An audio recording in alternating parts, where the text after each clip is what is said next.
this is your Sussex County chiropractor, Dr. Will Holdsworth from Pain Relief Chiropractic.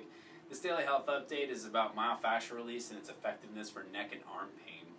Myofascial release is a hands-on technique commonly used by doctors of chiropractic that involves applying gentle, sustained pressure into connective tissue restrictions to help eliminate pain and restore motion.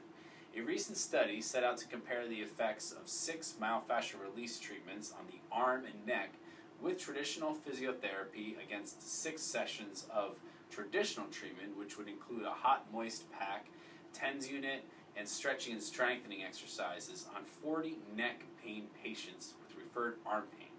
The results showed that patients in the myofascial release treatment group experienced faster improvement in their upper limb and neck pain than those in the traditional treatment group.